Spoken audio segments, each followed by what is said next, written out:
ॐ नमः सिद्धिभ्याम् ॐ नमः सिद्धिभ्याम् ॐ नमः सिद्धिभ्याम् ॐ शुद्धात्मने नमः। नमो अरहन्ताणम् नमो सिद्धाणं नमो आयर्याणं नमो वज्रयाणं नमो लोये सर्वसाहुणम् सकल कर्मनो क्षय करे पाम्या स्वयं स्वभाव सर्वज्ञानी परमात्मने नमो करे बहुभाव। ઘણા દિવસે ઘણા મહિને મળીએ છીએ. હું રજનીભાઈ તો ભૂલી જ નથી ગયા ને મને?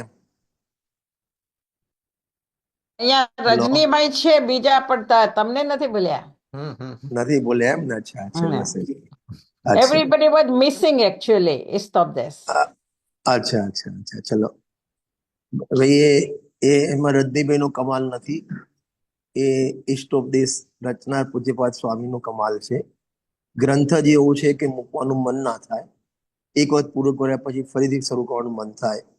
ગ્રંથ જ એવો છે, નાનો ગ્રંથ છે. ગુરુદેવસિંહની ભાષામાં કહું તો ગાગરમાં સાગર, એક નાની માટલીમાં આખો સમુદ્ર સમાયો હોય એવો નાનો ગ્રંથ ઈષ્ટોપદેશ.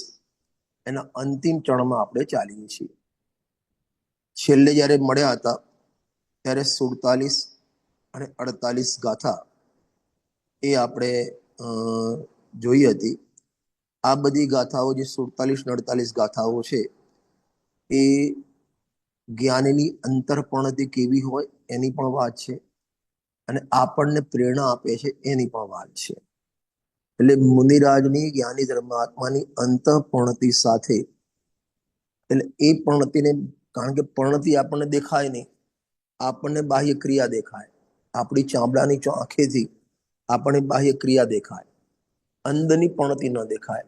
અંદરની પણતિ કેવી હોય, એનું શું શું ફળ આવે છે, શું કરે છે, તો એ માટે તમારે આચાર્યની આંખે જોવું પડે. એક પ્રવચન સહાય ગ્રંથાદિરાજ છે, એમાં ચરણાની સૂચક ચુલિકા અધિકાર છે. એમાં 234 અને 235 સંબંધી ગાથા છે. એમાં 232, આમ તો 232 શરૂઆત કરી મોક્ષ માર્ગ અધિકારની, અને એની 13 ગાથાનો અધિકાર છે મોક્ષ માર્ગ પ્રજ્ઞાપન. અને એમાં પહેલી જ ગાથા 232માં આગમ ચક્ષુ શાહુ લખ્યો કે આપણને ઇન્દ્રિય ચક્ષુ છે, દેવોને અવધિ ચક્ષુ છે, ભગવાનને સર્વ ચક્ષુ છે, અને જ્ઞાની ધર્માત્મા મુનિરાજને આગમ ચક્ષુ લખ્યા. અને એ વાત આગળ વધારતા 233 234 અંતમાં લખ્યું પ્રવચન સાર 234 સંબંધની ગાથા. બસ બસ બસ બસ.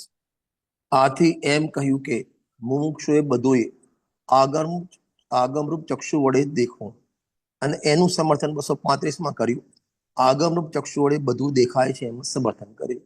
આનો અર્થ શું થાય? હું સ્ટોપદીશ ઉપર જ આવું છું. હવે સામે તો મને તમે દેખાતા નથી. કોણ હમણાં એક બેન દેખાયા, કોણ બેઠા નામ ખબર નથી મને. કલાબેન છે, બીજા જે પણ બેઠા. એક હું છું સપનાબેન છે, જે દેખાય છે ઉષાબેન છે. હા, ઉષાબેન હમણાં ખાલી હમણાં ઓનલાઈન મને દેખાયા. હા, તો મારો પ્રશ્ન એ છે, સપના તે નર્ક જોયું?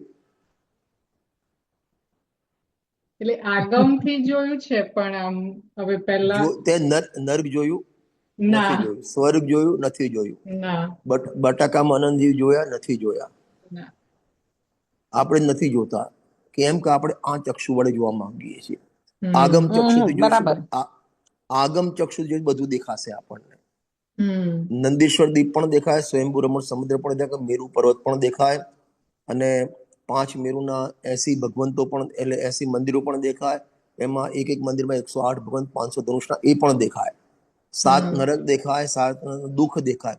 કઈ રીતે દેખાય? આગમ ચક્ષુથી દેખાય, બરાબર આગમની બરાબર. આંખ વડે દેખાય. અને એના માટે મેં જયારે અમારી ગાથા ચાલી સાંજે, અમારે અત્યારે ક્રમમાં આ ચાલે છે, સપના તો હશે જોડાયેલી લગભગ. તો એમાં મેં દૃષ્ટાંત આપ્યું, જેમ આપણે બ્લડ ટેસ્ટ કરવા આપીએ છીએ ને, તો આપણા 8, 10, 15 ટીપા લોહીના લે, બરાબર. તમને લોહીનું ટીપું દેખાય છે, એમાં white cell, red cell, WBC, ફલાણું ઢીકણું તમને દેખાય છે. ડાયાબિટીસના કેટલા છે દેખાય? તમને નથી દેખાતા. નહીં. પણ એ માઇક્રોસોફ્ટ થી જોવે ને તો દેખાય. બરાબર. આમ તમને નથી દેખાતા, માઇક્રોસોફ્ટ જોવે તો દેખાય. બસ એ જ રીતે બટાકામાં અનંજી આપણને દેખાતા, પણ આગમથી જોવે તને દેખાય. હાજી. એ 12મા દાખલે મેદો છે, મેદામાં અનંતજી ઉત્પન્ન થાય. તને આગમ બધું તારે જોવું, જે પણ જોવું હોય ને, એક હમ આંખ તું તારા જોડે રાખ, આગમ ચક્ષુ, હમ એના તને બધું દેખાય, બધું જ દેખાશે એનાથી. લખ્યું જે કંઈ મુમુક્ષે બધું આપણને ઓર્ડર કર્યો છે, મુમુક્ષુએ દેખાય એમ નથી લખ્યું, મુમુક્ષુને આગમ તો દેખાય એમ દેખવું. નથી લખ્યું, દેખવું. હમ. મને રાત્રિમાં અભક્ષ વસ્તુમાં મને જીવ દેખાતા નથી, કે તારા આગમથી દેખવા. તને અડગણ પાણી બરાબર. બિસ્લેરીની બોટલ ફોડીને તું પીવે છે, તને એમાં જીવ દેખાતા નથી, પણ આગમ તારે દેખવા. તને ખ્યાલ આવે છે? હાજી. હાજી તને આગમથી તને અંદર દેખાવા જોઈએ. ગુરુદેવસિંહના પ્રવચનમાં આવે, એક મિથ્યાત્વના ફળમાં નિગોદના ભવ પડ્યા છે, એના ગર્ભમાં તને હમ દેખાતા નથી, પણ તને આગમથી દેખાવા જોઈએ. દેખવું ઓર્ડર કર્યો છે, બરાબર. બરાબર. ઓર્ડર કર્યો છે આપણને. જે લોકો કોને જોયું નર્ક ને કોને જોયું સ્વર્ગ, ખાઈ પીને ઈટ બીટ ડ્રિંક ખાઈ પીને લેર કરો, કે ના તારે આગમથી દેખવું. હમ દેખજે નહીં, દેખજે એમ નથી લખ્યું, દેખવું. હમ ઓર્ડર. એક તો તમે છોકરાને કે બેટા લેસન કરવા બેસ, એ એને સમજાયું. અને બીજું કે તારે લેસન કરવું પડશે, કર, તું લેસન કર, ઓર્ડર છે. એમ અહીં આચાર્ય દેવે લખ્યું દેખવું. સાહેબ શું દેખવું? કે જે તને 12માં ના દેખાતું હોય ને, એ બધું આગમ લખેલું તને આગમ દ્વારા દેખવું. અમને રુદ્રભાઈ, નથી દેખાતું. હાજી. એને આદેશ કહી શકાય? આદેશ, આદેશ, આદેશ કહો, ઓર્ડર કહો, એકાર છે. બરોબર. આપણને ભગવાને આદેશ આપ્યો છે કે તારે દેખવું. આદેશ કરતા ઓર્ડર બરાબર કહેવાય. Same thing. આદેશ કરે. હવે તમારે જે સમજવું સમજો. આપણા માથા ઉપર કુનકુન આચાર્ય અમૃતચંદ્ર સ્વામી દંડો લઈને બેઠા, તારે દેખવું. બરાબર. હું તો મારી ભાષા, તમે ઓર્ડર ના આદેશ તમારી ભાષા તમારી જોડે રાખો. તારે દેખવું. હમ 8 પ્રકારના કર્મ છે, એની 148 પ્રકૃતિ છે, તારે દેખવું. બરાબર. એક એક પરિણામથી 8 કર્મો બંધ થાય છે આયુ સાથે, તારે દેખવું. હર સમયે આયુને છોડીને 7 કર્મો હર સમય બંધ થાય, તારે દેખવું.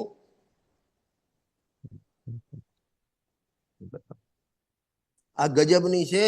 હવે તમે આ રીતે આગમ દેખો ને પછી પાપ કરીને બતાવો, આગમથી દેખો ને પછી અભક્ષ ખાઈને બતાવો, આગમથી દેખો ને રાત્રિ ભોજન કરીને બતાવો, આગમથી જુઓ ને પછી અડગણ પાણી પીને બતાવો, આગમથી જુઓ ને હોટલનું ખાનપાન કરીને બતાવો. તમે મને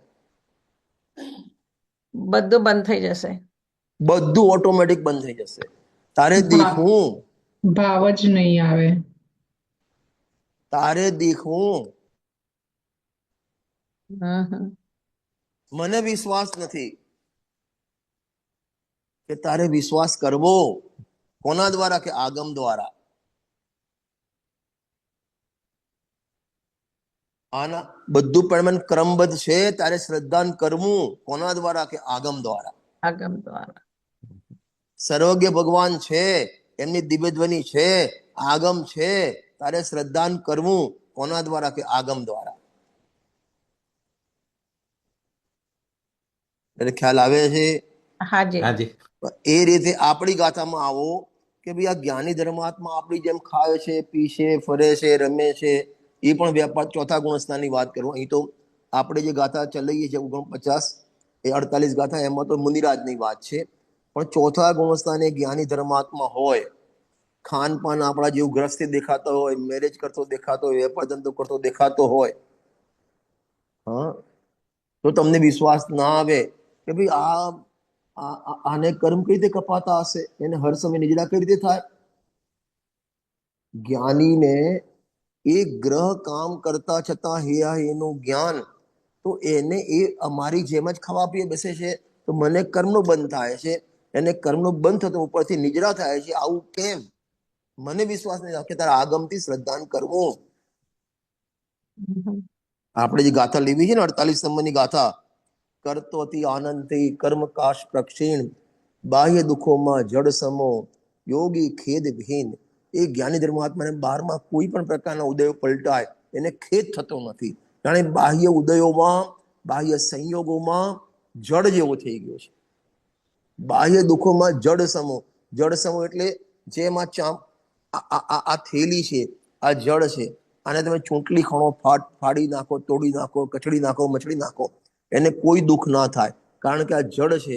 એમ જ્ઞાની ધર્માત્મા બાહ્ય દુઃખોમાં, આત્મા સિવાય બાહ્ય સંયોગોમાં, સંયોગી ભાવમાં જડ જેવો થઈ ગયો છે.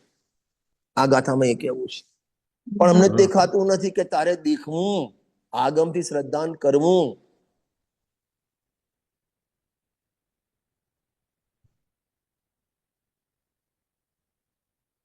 ખ્યાલ આવે છે ને? જો આપણે 48 નંબરની ગાથા પહેલા વાંચીએ, પછી એનો અર્થ કરશું. લગભગ થોડી ચલાવી હતી, પણ ફરીથી રિપીટ કરું भाई છું. साहब ज्ञान मैं बोल सकता हूँ भाई हाँ साहब जी, ये बोलिए, ज्ञान की बोलिए। प्रोसेस में भी चार स्टेप्स में सबसे पहले आगम, फिर परापर गुरु, फिर हाँ, वो उपदेश और फिर हाँ वो तर्क और हाँ हाँ फिर हाँ हमको बोलते हैं ना, उसमें हाँ भी वो पहले 5 आगम आता है। हाँ वो तो वो अभी आगम अभ्यास की मुख्यता मेरे को नहीं बताना है. वो तो जो आप जो बोल रहे हैं 5वीं गाथा में अमृतचंद स्वामी ने माने निज वैभव से समेसा की रचना करेंगे. वो निज वैभव कैसे प्रकट हुआ? तो आगम का सेवन, युक्ति का अवलंबन, परापर गुरु उपदेश और स्वानुभव. तो वहां माने मेरा टॉपिक आगम अभ्यास की मुख्यता नहीं करना है. मेरा आज का टॉपिक है आगम का आगम के द्वारा देखना. तुम पर तो आपको देखना तो ज्ञान की ज्ञान की प्रोसेस है अरे भैया कि अनुभव की प्रोसेस है? अरे ज्ञान की प्रोसेस है. अपन को क्या प्रॉब्लम है कि जैसे चौथे गुणस्थान वाले, 5वें गुणस्थान वाले जो ज्ञानी धर्मात्मा है, उन पर मुनिराज पे विश्वास आता है, वो ज्ञानी दिखते हैं. लेकिन चौथे 5वें गुणस्थान वाले व्यक्ति ज्ञानी नहीं दिखते अपन को, क्योंकि उसका खान पान, उसकी रहन सहन, उसका बोलचाल, उनका पहनावा अपने जैसा ही है, इसलिए वो अपन को अलग नहीं दिखते हैं. बराबर. तो आपको आगम के माध्यम से उनको अलग देखना, मेरा एक कहना है. बहुत अच्छा, बहुत बढ़िया. अभी मैं आगम अभ्यास, आगम का सेवन की बात नहीं कर रहा हूँ. आगम का सेवन करेंगे तब पूरा टॉपिक अलग हो जाएगा. बराबर. वो तो मैंने टॉपिक माने उसमें तो हम 2 घंटा हम बोल सकते हैं आगम के अभ्यास में. क्योंकि भगवती आराधना में 156 नंबर की गाथा है, वहां लिखा है मुनिराज की मुख्यता से कि अंतिम से कंठाग्र माने प्राण कंठ पर आ जाए, निकलने वाले हो, तब तक भी आगम का सेवन मत छोड़ना. 156 नंबर की गाथा है भगवती आराधना, शिवारी आचार्य पे लिख रहा है, देख लेना आप. રજનીભાઈ બીજો પ્રશ્ન છે કે પ્રવચન સારને આગમ ચક્ષુને કોઠીમાં મૂકીએ તો? नहीं, प्रवचन सार आगम चक्षु, जो आगम तो બધા આગમ છે. હા એ તો બરાબર, દ્રષ્ટિ પ્રદાન, જ્ઞાન પ્રદાન એ બધું લઈએ તો નહીં, જો એ આખો વિષય અલગ છે. પ્રવચન સાર આખો જ્ઞાન પ્રદાન ગ્રંથ છે, સમય સાર દ્રષ્ટિ પ્રદાન ગ્રંથ છે. બરાબર. બેના ટ્રેક અલગ છે, પણ બંનેમાં વિતરાગતાનું જ પોષણ કરવું છે. મારે તો અત્યારે આપણે જેને અહીં આંખમાં ચશ્મા નંબર 7-8 નંબર હોય, બરાબર. હા હવે એ સાંજે સૂઈ ગયો ચશ્મા કાઢીને, હવે સવારે એને ચશ્મા માટે આમ આમ આમ આમ કરે હાથ, દેખાતા નથી એને, બરાબર. તો એની આંખ છે કે નહીં? એને આંખ છે, છે પણ વગર ચશ્મા એને દેખાતું નથી, બરાબર. બરાબર. એ રીતે આપણે જ્ઞાન તો મતિશુદ્ધ જ્ઞાન છે, પણ આપણું કમજોર જ્ઞાન છે. હાજી. એટલે આપણને જેવું વસ્તુનું સ્વરૂપ છે, જેવું ભગવાને કીધું છે, જેવું આગમમાં લખ્યું છે, એવું આપણને દેખાતું નથી. તો પહેલા તો એ આગમની આંખથી દેખવાની પ્રેક્ટિસ કર. હમ. તો તને બધું જ આગમમાં લખેલું જ્ઞાની ધર્મમાં જે કહે છે બધા પર તને પ્રમાણ વચન લાગશે. ક્યારે? તું એ આંખે દેખે ત્યારે.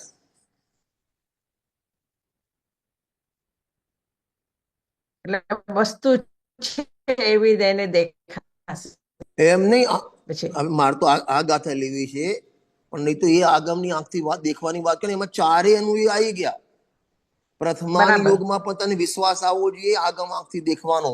કર્ણાન યોગ, ચરણાન યોગ ને દ્રવ્યાન ચારે અનુયોગનો તને વિશ્વાસ તારે જોવાનું આગમની આંખે, હમ. તો તને બધા ઉપર વિશ્વાસ આવશે. અને જ્યાં સુધી આગળનો વિશ્વાસ નહીં આવે, આગમનો વિશ્વાસ નથી તો સર્વજ્ઞનો વિશ્વાસ નથી, સર્વજ્ઞનો વિશ્વાસ નથી તો અર્યંત પદનો વિશ્વાસ નથી, અને નથી. અર્યંત પદનો વિશ્વાસ નથી તને આત્માનો વિશ્વાસ નથી. કારણ કે આત્મા ને અર્યંત પદ એક છે. એક છે. જે જાણતો અનંત ને દ્રવ્ય ગુણ પર્યાય પણ તે જાણતો નહીં આત્મને. ખ્યાલ આવ્યો ને? એટલે એક વાતનો નિષેધ તું કરે, મને આ વાત નથી બેસતી, મને આ વાત નથી બેસતી, તો તે આગમનો નિષેધ કર્યો. આગમનો નિષેધ કર્યો, ભગવાનની વાણીનો નિષેધ કર્યો, ભગવાનની વાણીનો નિષેધ કર્યો, તીર્થંકરનો નિષેધ કર્યો, અને તીર્થંકરનો નિષેધ કર્યો આખી પોતાનો. આચાર્ય પરિપાટી તીર્થંકર અને અર્યંત પદનો, અને અર્યંત પદનો નિષેધ કર્યો તો પંચ પરમેશ્વરનો નિષેધ કર્યો. હમ. કેટલું મોટું પાપ લાગે. બરાબર. એક શુભમ ચક્રવર્તી ખાલી પાણીમાં એને લખ્યું કે તમારા નમોકાર મંત્ર લખીને ભૂસવાના, ખાલી નમોકાર મંત્ર પાણીમાં લખે, નમો અર્યંતાણમ, ઓટોમેટિક ભૂસાઈ જવાના છે. પણ એને ભૂસવાની ચેષ્ટા કરીએ ને એમાં નરકમાં ગયા. નરકમાં. એક નમોકાર મંત્રના નિષેધમાં નરકમાં ગયા. તો આપણે આગમની વાણી માનતા નથી, અપેક્ષાઓ માનતા નથી, વિશ્વાસ આવતો નથી, તો આપણી ગતિ ક્યાં જશે વિચાર કરી જુઓ. નિગોદમાં. ખ્યાલ આવે છે? દેખું તો અહીં આપણે જે વાત ચાલે છે, જો આપણે આપણી ગાથામાં આવી જઈએ, નહીં તો આખો વિષય થોડો અલગ થઈ જશે આપણો. પહેલા 48 સંબંધી ગાથાનો પાઠ કરીએ છીએ અને પછી ચર્ચા થોડી આગળ વધારશું. આનંદો દીર્ઘમ કર્મેન્દન મનારતમ ન ચાસૌ ખિદ્યતે યોગી બહિર્દુખેશ્વ ચેતન કરતો અતિ આનંદથી કર્મ કાષ્ટ પ્રક્ષીણ બાહ્ય દુઃખોમાં જડ સમો યોગી ખેદ વિહીન. 4 પદ છે. કરતો અતિ આનંદથી, કર્મ કાષ્ટ પ્રક્ષીણ. કરતો અતિ આનંદથી એટલે 12માં જે કર્મને આમ આનંદમાં કાપે છે, એટલે કાપવામાં એને આનંદ આવે છે. કર્મ કાષ્ટ એટલે લાકડું, કર્મ રૂપી લાકડાને બાળે છે અને આનંદથી બાળે છે. તો એને કર્મ બાળવામાં આનંદ આવતો હશે. આત્માના આનંદમાં છે. એકચ્યુઅલમાં તો અહીં એ બતાવવું છે કે જ્ઞાની ધર્માત્મા પોતાના સ્વભાવમાં લીન થયો, આનંદમાં ડૂબકી મારી, તો 12માં શું થાય છે એ બતાવ્યું છે. એ 12માં કર્મ કાપતો નથી, એ તો પોતાના સ્વભાવમાં લીન છે. બરાબર. એક કર્તા કર્મ અધિકાર છે, અને એમાં જે 72-73 ગાથા છે, અને એમાં લખ્યું ને આશ્રવથી નિવૃત્ત છે જે વાત કરી, તો ત્યાં ગુરુદેશે બહુ સરસ વાત કરી કે રાગના ક્રોધના અભાવ માટે, આશ્રવના અભાવ માટે આશ્રવ તરફ જોવાનું જ નથી. હું ગુરુદેવના પ્રવચનની વાત કરું છું, એમાંથી નહીં. ઓકે. કર્મને કાપવા માટે કર્મમાં કશું કરવાનું નથી, રાગને કાપવા માટે રાગમાં કશું કરવાનું નથી, ક્રોધને કાપવા માટે ક્રોધમાં કશું કરવાનું નથી. હું સિમ્પલ દ્રષ્ટાંત આપું તમને. તમારા ઘરમાં અંધારું છે, અંધારું દૂર કરવા માટે અંધારામાં શું કરવાનું? લાઇટ, બત્તીની લાઇટ ઓન કરવાની. મેં બત્તી લાઈટ વાળું કે ક્યાં કીધું? અંધારામાં શું કરવાનું એમ પૂછું છું. કઈ ન કઈ કરવાનું, નહીં. કઈ કશું જ નથી કરવાનું. અંધારામાં કશું નથી કરવાનું. તું લાઈટ, તારું કર્તવ્ય એટલે તું અંધારું લાઈટ જતો સળગા, રહેશે. તું લાઈટ ઓન કર, અંધારું ઓટોમેટિક જતું રહેશે. એમ તારે કર્મ કાપવા માટે કર્મમાં કશું નથી કરવાનું. રાગ મિથ્યાત્વ ના મિથ્યાત્વમાં કશું નહીં કરવાનું. તું એક ચૈતન્ય સવા તરફ નજર કર, એમાં લીન થઈ જાય, બાકી ઓટોમેટિક થઈ જશે. એટલા માટે મોક્ષના પ્રકાશકમાં ટોલણી સાહેબ બહુ સરસ વાત લખી. તારું કર્તવ્ય એટલું તું તત્વ નિર્ણયમાં લાગી જા. આ કર્મનો ઉપસમ થશે, ક્ષય થશે, ફલાણું થશે, ઢીકણું થશે, કે તારું કર્તવ્ય નથી. તારું કર્તવ્ય એટલું તું તત્વ નિર્ણયમાં લાગી જા, તું ભેદ જ્ઞાનમાં લાગી જા, તું આત્માની સન્મુખ થઈ જા. હું ઘણી વખત દ્રષ્ટાંત આપું છું એના માટે કે જેમ તમને શરીરમાં અશક્તિ થઈ ગઈ, અશક્તિ એટલે ખબર પડે પાછી ગુજરાતી, અશક્તિને ઇંગ્લિશમાં શું કહેવાય? Weakness. Weakness. Weakness, weakness. હા, તમારે ઇંગ્લિશ જ રાહત તાળ વાળી નાખે. તમારે તમને શરીરમાં વીકનેસ આવી, તમે ડોક્ટરને ત્યાં બતાવ્યું, ડોક્ટર કહે છે તમારે ભાઈ બ્લડ ઓછું થઈ ગયું છે, એટલે તમારે હું ટેબ્લેટ લખું, ટેબ્લેટ લગાવવાની રોજ, અને રોજ સવારે દાડમનો રસ 1 ગ્લાસ પીવાનો. બરાબર? તમને ઓટોમેટિક તાકાત આવશે, તમારામાં ખૂન, તમારું બ્લડ વધી જશે. એમાં હવે તમારું કર્તવ્ય કેટલું? બ્લડ વધારવાનું કે તમારે ટેબ્લેટનું સેવન કરવાનું? ટેબ્લેટનું સેવન. તમને જે દવા આપી છે ટેબ્લેટ ને ભાઈ આનો જ્યુસ પીવાનો, દાડમનો જ્યુસ પીવાનો, તમારું કદ એટલું છે. હવે અંદર લોહી વધ્યું કે ના વધ્યું તમારું કર્તવ્ય નથી, ઓટોમેટિક વધશે. રોજ રોજ આમ ગોળી તમે લો અને પછી વોમિટ કરીને બહાર કાઢો, એનું લોહી બન્યું કે ના બન્યું તમારું કર્તવ્ય છે? ના. તમારું કર્તવ્ય કેટલું કે એ દવાનું સેવન કરવું. એ દવા ઓટોમેટિક અંદર કામ કરશે. બસ એ જ રીતે મોક્ષ માર્ગમાં તમારું કર્તવ્ય એટલું કે તું તત્વ નિર્ણયમાં લાગી જા, વેદ જ્ઞાનમાં લાગી જા, આત્માની ભાવના કરતો થઈ જા. એ કર્મમાં જે થવું હશે, અહીં લખ્યું ને કર્મ કાશ પ્રક્ષિણ, મુનિરાજ કર્મની સામું જોતા જ નથી, અને જે કર્મની સામું જોવે ને એને કર્મ કોઈ દિવસ કપાતા નથી. એના તરફ પીઠ વાળી દે. જીનવાણીમાં ગાથા છે, જ્યાં તારી પીઠ છે ને ત્યાં તારું મુખ કરી દે, અને જ્યાં તારું મુખ છે ત્યાં પીઠ કરી દે. નહીં સમજમાં આવ્યું? મારું અત્યારે અહીં પાછળ ભગવાન બિરાજમાન હોય અને હું આ બાજુ જોઉં તો ભગવાનના પાછળ મારી પીઠ છે અને સામે મોઢું છે, મને ભગવાન દર્શન થશે? નહીં થાય. હવે મારે શું કરવાનું? ભગવાનને ફેરવવાનું નથી, જ્યાં પીઠ છે ત્યાં મોઢું કરી દે, જ્યાં પીઠ છે ત્યાં મોઢું કર, જ્યાં મોઢું ત્યાં પીઠ કરી દે. ગુરુદેવસિંહની ભાષામાં કહું ને, કરવટ બદલવાની છે, પડખું ફેરવવાનું છે. જે તું અવળી બાજુ સુઈ ગઈ, સવળી બાજુ સુવાનું છે, તો ઓટોમેટિક કર્મ પ્રક્ષિણ થઈ જશે. એક વાત. બીજી વાત, કર્મ તો આપણને આપણા મતિશ્રુત જ્ઞાનનો વિષય કર્મ છે જ નહીં. આપણને કર્મ દેખાતા જ નથી. તમે કઈ રીતે પ્રક્ષિણ કરો? કર્મ પરમાણુ સૂક્ષ્મ, ભલે પૂદગલ છે પણ સૂક્ષ્મ પરમાણુ છે.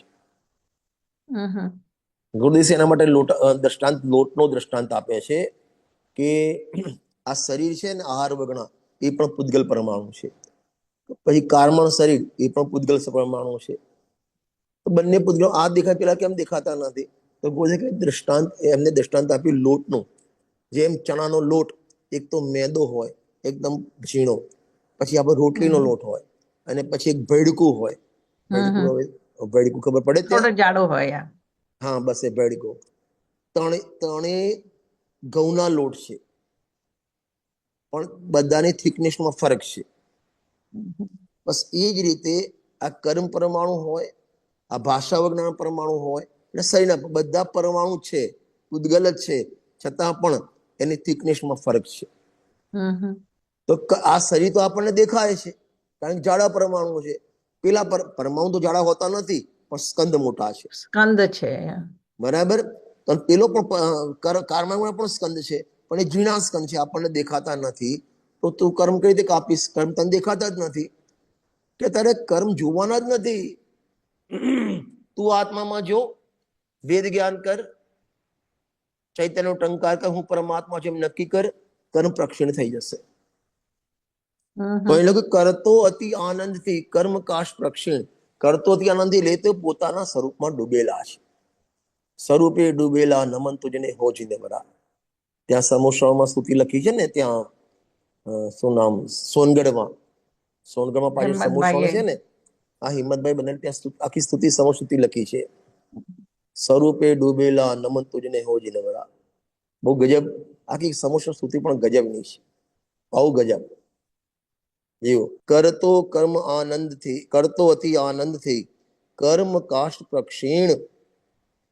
એટલે એ યોગી, એ ધર્માત્મા, એ મુનિરાજ પોતાના આનંદમાં મગ્ન છે. અને એ આનંદમાં મગ્ન છે તો બારમાં એ કર્મોની હોડી સળગે છે. એક ભજન છે ને,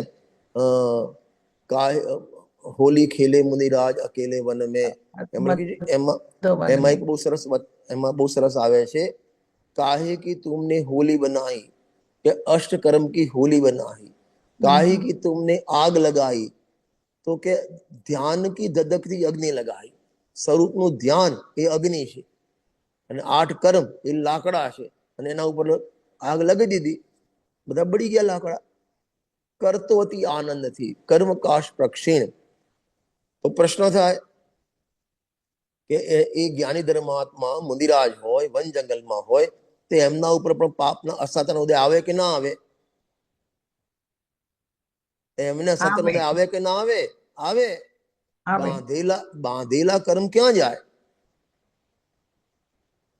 બાંધેલા કર્મ તો આજ નહીં તો કાલે, કાલ નહીં તો પરમ દિવસ એની સ્થિતિ અબાધા કપૂર ઉદયમાં આવવાના છે. અને તારે પર્યાય બદલાય, પણ આત્મા તો બદલાતો નથી ને. સમયસારની 345, 46, 47, 48 4 ગાથાઓ છે, જે આત્માને હંમેશા સર્વદા ક્ષણિક માને છે, અનિત્ય માને છે. બૌદ્ધ મતીની ગાથાઓ છે 4, 345, 46, 47, 48. એમાં લખ્યું છે, ગુરુદેવસિંહના પ્રવચનો વાંચજો એમાં, અને એમાં બહુ સરસ વાત લખી છે. શું કહેવાય, પર્યાય બદલે, જે પર્યાય પાપ કર્યા એ પર્યાય ભોગવતી નથી. એટલે અસમજ, મનુષ્યમાં કોઈ પાપ કરે તો ભલે મનુષ્યમાં ના ભોગવે, તો બીજા ભાવમાં નરકમાં જાય, તો પર્યાય બદલાઈ, ગતિ બદલાઈ, ભાવ બદલાયો, પણ આત્મા તો એનો એ રહ્યો ને, એને જ રહ્યો આત્મા તો. એટલે દ્રવ્ય અપેક્ષા એનો એ છે, પર્યાય અપેક્ષા અલગ અલગ છે. જેમ મારીચીની પર્યાય પાપ કર્યા એ પર્યાય અલગ, સિંહની પર્યાય અલગ, અને મહાવીરની પર્યાય અલગ, પણ એ બધામાં આત્મા બધામાં એનો એ. અરે ખ્યાલ આવે છે, એનો એ આત્મા છે. તો એ મુનિરાજે, એ જ્ઞાની ધર્માત્માએ પૂર્વી અજ્ઞાન અવસ્થામાં જે પાપ કર્યા હોય, કર્મ બંધાયા હોય, એ પોટલા પડેલા હોય, તો એને પણ અસાતાના પાપના ઉદય આવે કે ના આવે? કે આવે. તો એ વખતે શું કરે?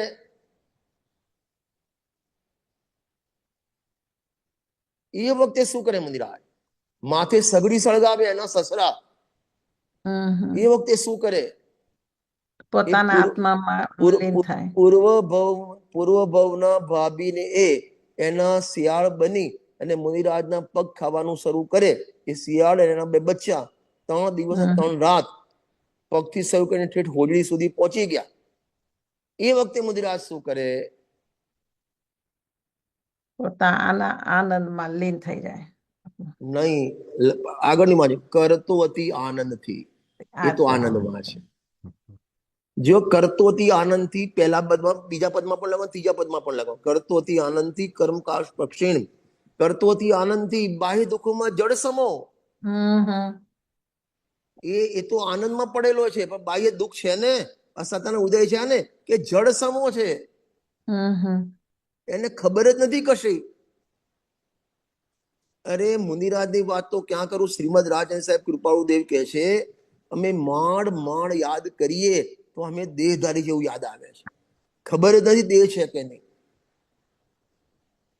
એને કહેવાય બાહ્ય દુઃખોમાં જળ સમૂહ. એટલે કે એ બાહ્ય ઉદયો છે, ઉદય અનુસાર સંયોગ યોગ થયા છે, પાપના ઉદય પ્રતિકૂળ સંયોગ મળ્યા છે, અને એ વખતે એવા ટાઈપની શરીરમાં વેદના ઉત્પન્ન થાય, છતાં પણ બાહ્ય દુઃખોમાં જળ સમો. કેમ કે ઉપયોગ આનંદમાં લીન છે.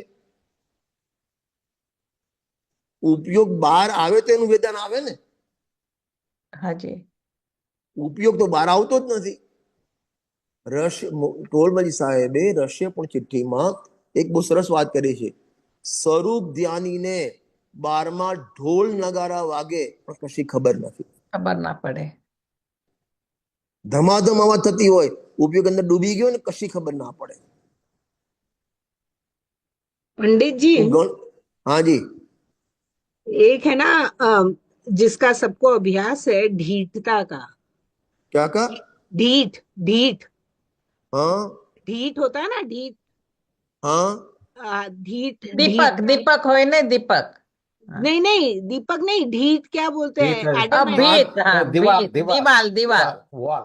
नहीं नहीं, दीवार नहीं, जो ढीठ होता है ना, जो मानता नहीं है किसी हाँ, की। अरे દીઠ, दीढ़ दीढ़ દીઠ. समझ गया, दीढ़ हाँ समझ गया. हाँ हाँ, तो ये ढीठता का अनुभव सभी को है। तो हाँ आप जो बात बता रहे हैं ना हाँ कि वो बाहर में जड़ जैसा हो गया और पीठ फेर दी, तो वो एकदम ढीठ हो गया अपने ज्ञान हाँ में। हाँ, बस वही वही वही वही.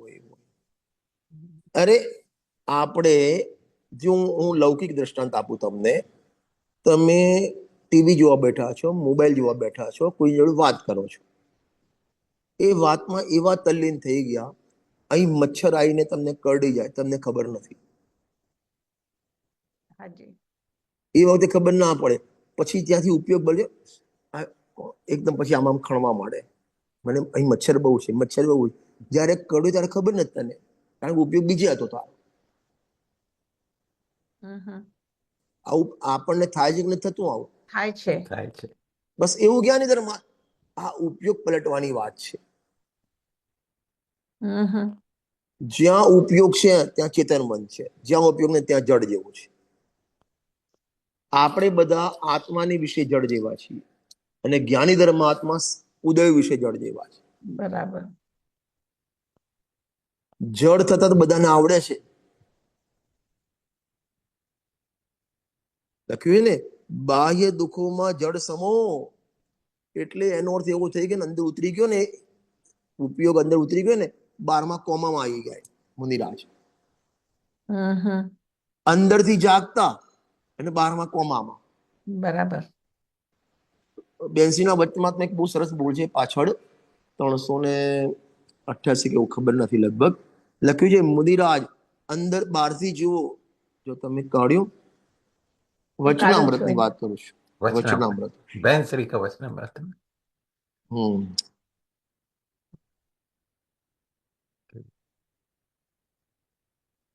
300 ને કેટલામાં કીધો?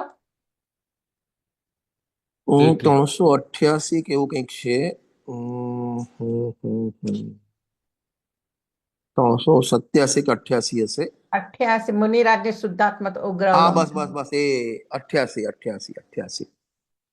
જુઓ એમાં બહુ સરસ લખ્યું છે. એમાં જો વાંચીએ, એમને 4-5 કમ્પેરિઝન કરી છે. બહારથી ચોથી લાઈન વાંચું છું.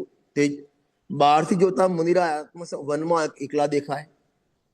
આપણે કોઈ મુનિરાજ એકલા વનમાં શું, એકલા વનમાં તું વન મુનિરાજને જંગલથી જોવે છે. હવે જો પણ અંદરમાં જોતા મુનિરાજની અંદર પણથી જુઓ તો અનંત ગુણથી ભરપૂર સ્વરૂપ નગરમાં તેમનો વાસ છે. અનંત ગુણના ઓરડામાં એમનો વાસ છે. તને બહારથી એકલા દેખાય અને અંદર કેલી કરે છે. આગળ બહારથી જોતા ભલે ક્ષુધા દેખાય, ભૂખ્યા તરસા દેખાય, પાંસળીઓ દેખાય. શ્રીમદ રાજનો ફોટો જોઈ લો ને તમે, હાજી. 12માં એવા દેખાય, ભૂખ્યા તરસ્યા, જાણે કશું ખાવા ન મળતું એવો દેખાય. અંદરમાં જોતા આત્માના મધુર રસને આસ્વાદી રહ્યા છે. આગળ બહારથી જોતા તેમની ચારે તરફ ઘનઘોર અંધારું, અમાસની રાત હોય, ઘનઘોર અંધારું, એક દીપક ના હોય, બાજુમાં ઝાડ ના દેખાય એવું ઘનઘોર અંધારું હોય. આ ક્યાંથી જોઈએ છીએ? આપણે બહારથી જોઈએ છીએ. હવે મુનિરાજની પણથીથી જુઓ, અંદર જોતા મુનિરાજના આત્માને વિશે આત્મજ્ઞાનના અજવાળા પ્રસરી રહ્યા છે. વાહ, શું કલ્પના કરી છે! આના માટે આપણે આ જેમ બેસીની આંખ છે ને, આપણે આવી આંખ કેળવવી પડે. આપણી આંખથી મુનિરાજને અંધારું દેખાય બારમાં, અને આ બેન્સીની આંખથી જો તેમને અનંત ગુણના અજવાળા દેખાય. બરાબર. બહારથી તમે જુઓ તો ગુરુદેવસિંહને શરીરમાં રોગ હતો, કેન્સર તો એ દેખાય, પણ એમની પણતીથી જુઓ ને તો આનંદિત દેખાય, આનંદમાં કેલી કરતા દેખાય. હું ગાથામાં જ બોલું છું, કરતો અતિ આનંદથી, કર્મ અતિ આનંદથી. તમને 12માં મુનિરાજ કષ્ટમાં દેખાય, તમને મુનિરાજ 12માં ગાણીમાં પીલતા દેખાય, તમને મુનિરાજ 12માં સગડી જલતી દેખાય, તમને મુનિરાજ 12માં લોઢાના દાગીના પહેરેલ દેખાય અગ્નિના, તમને 12માં ગુરુદત્ત મુનિરાજ જે દ્રોણગીરીથી મોક્ષમાં પધાર્યા ને, ખબર છે? દ્રોણગીરી જે સિદ્ધ ક્ષેત્ર, ત્યાંથી ગુરુદત્ત મુનિરાજ મોક્ષ પધાર્યા. તો ત્યાં એમના પૂર્વવેરીએ મુનિરાજને ત્યાં રૂના ગોદલાથી બાંધ્યા નહીં, ઉપર દોરી બાંધી નહીં, ઉપર ઘાસ લગાયો, ઘાસ લગાવીને ઉપર ઘાસલેટ લગાયું, અને ઘાસલેટ લગાવ્યું નહીં, ઉપર આગ લગાડી. આ બધું આપણને આપણી ચામડાની આંખથી દેખાય બહારથી. અંદરથી જુઓ મુનિરાજની પણથી આ ઇષ્ટોપની 48 ગાથા જુઓ ને, કરતો અતિ આનંદથી કર્મ કાશ રક્ષે. તમને મુનિરાજ બિચારા જલતા દેખાય, સળગતા દેખાય, અને એમને મુનિરાજને અંદરની પણથી પૂછો, સિદ્ધ ભગવાનને પૂછો, અનંત સર્વજ્ઞ ભગવાનને પૂછો કે એ તો અંદર આનંદમાં કેલી કરે છે, કર્મને કાપે છે. તને 12માં શરીર સળગતું દેખાય, અમને એમના મુનિરાજના કર્મ સળગતા દેખાય છે. ખ્યાલ આવે છે? બહુ સરસ.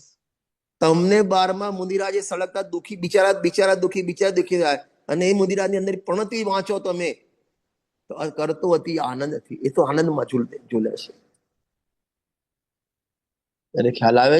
એ સીતાજી તમને બિચારા અગ્નિમાં પ્રવેશ કરતા દેખાય, પણ એમની પણતીથી પૂછો, કરતો અતિ આનંદથી કર્મ કાશ રક્ષે. શું ગજબની ગાથા છે!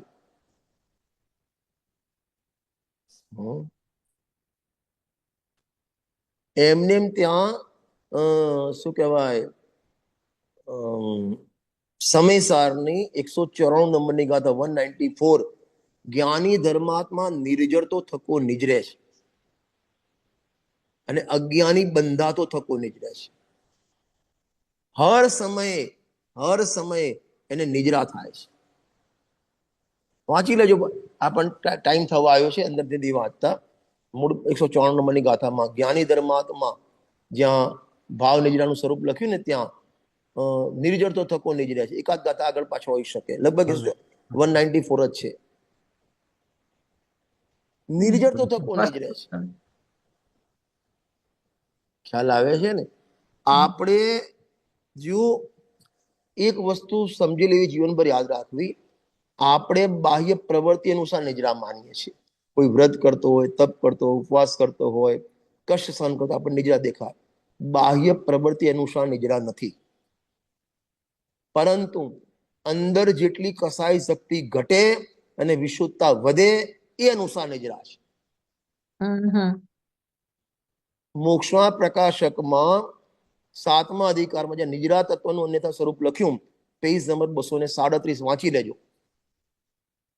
બાહ્ય પ્રવૃત્તિ અનુસાર નિજરા નથી, પરંતુ અંતરંગ કસાય શક્તિ ઘટતા જેટલી વિશુદ્ધિ વધે એ અનુસાર નિજરા છે. આપણને બાહ્ય ક્રિયા દેખાય, ક્રિયા અનુસાર નિજરા છે જ નહીં, એ તો જડની ક્રિયા છે. આ કર્મ કપાય, કરતો કરો અતિ આનંદથી કર્મ કાશ પ્રક્ષે, એ કર્મ ખપાય, કર્મનો ક્ષય થાય, એ કઈ બાહ્ય ક્રિયા અનુસાર ના થાય, વિશુદ્ધિ અનુસાર. એ વિશુદ્ધિ ક્યારે વધે? જેટલી કષાય શક્તિ ઘટી, અનંતાનુમંદી, અપ્રત્યાખ્યાન, પ્રત્યાખ્યાન, જેટલા જેટલા કષાય ગયા ને એટલી એટલી વિશુદ્ધિ વધી, અને એટલી વિશુદ્ધિ અનુસાર નિજરાજ. અરે 12માં ક્રિયા અશુભ દેખાય, ખાવા પીવાની ભોગની ક્રિયા દેખાય, નિજરાજ.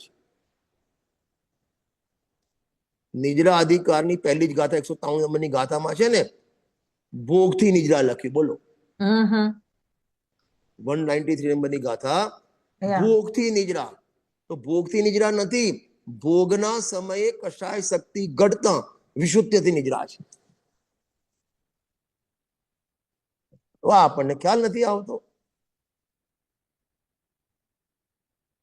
એટલા માટે મેં પ્રવચનની શરૂઆત તારે આગમ ચક્ષુથી જોવું પડશે, બરાબર. નહીં તો ખ્યાલ નહીં આવે. આપણને બાહ્ય ક્રિયા દેખાય છે ગુરુદેવ, એટલે આપણને ગુરુદેવશ્રી પ્રત્યે બધા આંગળીઓ કેમ કરે છે? એમ પેલા કારમાં ફરતા હતા, ચાંદીની થાળીમાં જમતા હતા, આમ કરતા હતા, તેમ કરતા હતા, તેને બાહ્ય ક્રિયા દેખાય છે.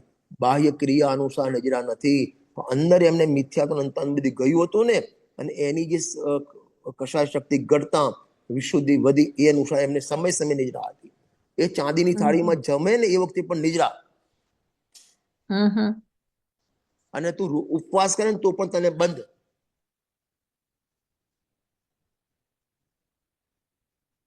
અરે ખ્યાલ આવે છે? હાજી. જેવું કરતો અતિ આનંદથી કર્મકાશ પ્રક્ષીણ, બાહ્ય દુઃખોમાં જડ સમો. એમાં ગુરુદેવ બહુ સરસ હતું. એટલે એને બાહ્ય દુઃખ તો છે, બાહ્ય દુઃખ તો છે, પણ એ દુઃખ તરફ એનું લક્ષ નથી,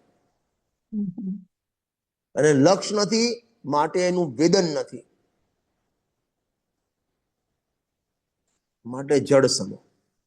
બરાબર. જેમ તમારો હાથ હોય, શૂન્ય થઈ જાય તો એમાં ગમે તેટલી ચૂંટલી ભરો ને સેન્સલેસ થઈ જાય.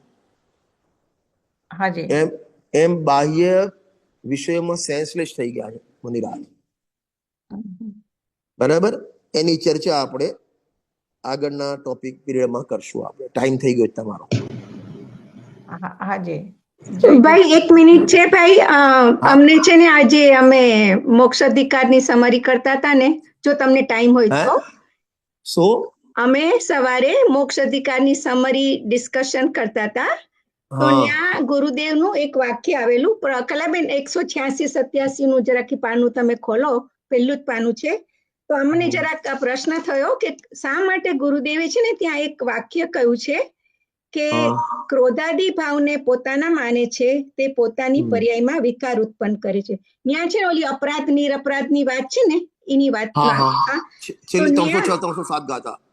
હા નહીં, હા, એટલે 186-187 માં કળશની વાત છે. અમે કળશ.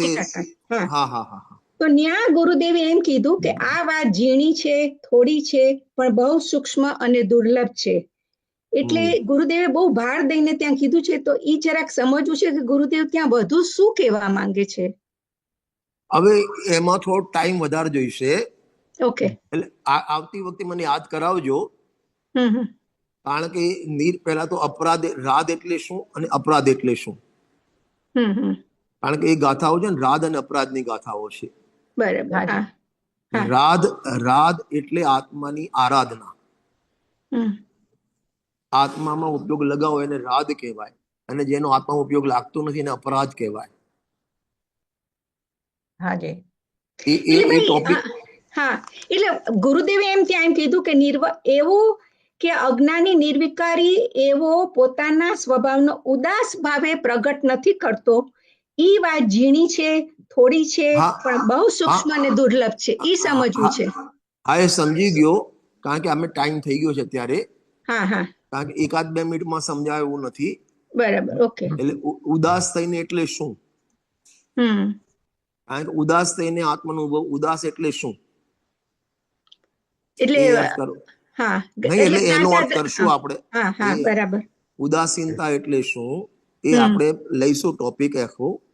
અને એમાં સમીસાની 69 ગાથા છે, એમાં સહજ ઉદાસીન અવસ્થા આવે છે, એનો ત્યાગ કરીને એને જોડે જોઈન કરશું આપણે, એટલે તમને Okay. વિશેષ ખ્યાલ આવશે. હા હા ભલે બરાબર? ઓકે. હા હા ઓકે. જય જિનેન્દ્ર.